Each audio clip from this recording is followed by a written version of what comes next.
आओ विशाल आओ।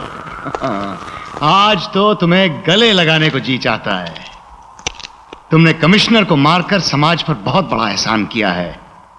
कलयुग में सतयुग का निर्माण किया है विशाल। सतयुग का निर्माण सत्य पे हुआ था जिंदाल साहब, और सत्य वो नहीं जो आपने मुझे बताया। इसलिए मैंने कमिश्नर को जिंदा छोड़ दिया। क्या?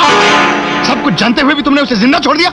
जिंदाल साहब, मैं आंखों देखी और कानों सुनी बातों पर यकीन रखता हूं। कमिश्नर की असलियत में जान चुका हूं। सिस्टम से हारा हुआ अफसर है वो, निहायती शरीफ और ईमानदार। टाइसन और जिब्रान जैसे मुजरिमों के साथ उसकी दोस्ती नहीं, दुश्मनी है। लेकिन फिर भी आपने मेरे सामने उसकी गलत तस्वीर रखी। आपने ऐसा क्यों किया जिंदाल साहब?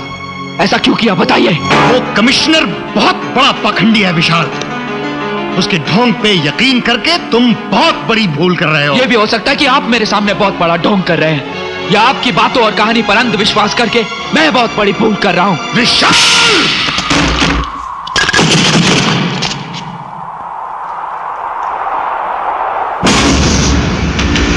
विशाल,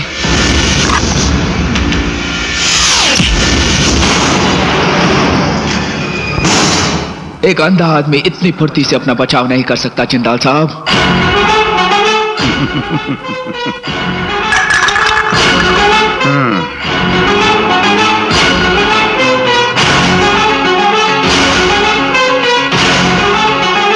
तो तुम अंधे नहीं हो, सब कुछ देख सकते हो तुम।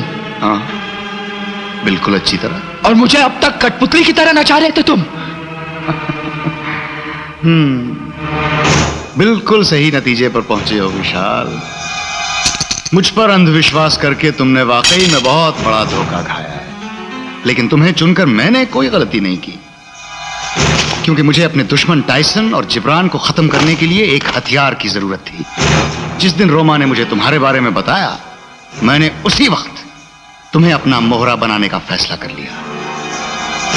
मुसीबत क्या है विशाल कि मुझे दुनिया का सबसे दौलतमंद और सबसे शक्तिशाली इंसान बनना है। धोखेबाज, तेरी मक्कारी का किस्सा मेरे हाथों खत्म होगा।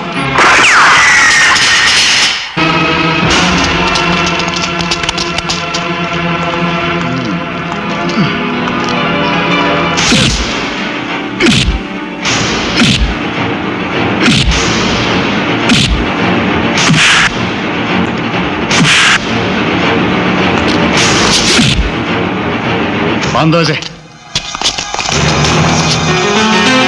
आप हुकुम करो बड़े भाई, तो पहुंचा दूं इसे जहन्नुम। वक्त तो इसका पूरा हो गया है जिब्रान, लेकिन अभी भी मुझ पर थोड़ा कर्ज बाकी है इसका। बड़ी सेवा की है इसने मेरी, इसलिए इसके दिमाग में उठते सवालों का जवाब तो देना ही पड़ेगा, वरना मरने के बाद बेचारे की आत्मा भटकती रहेगी। विशाल, इस मकाम तक पहुंचने के लिए मैंने बड़ी मुसीबतें झेली हैं, न जाने कितने खतरे मोल लिए। बेशुमार दौलत हासिल करने का नशा तो मुझे पहले से ही था,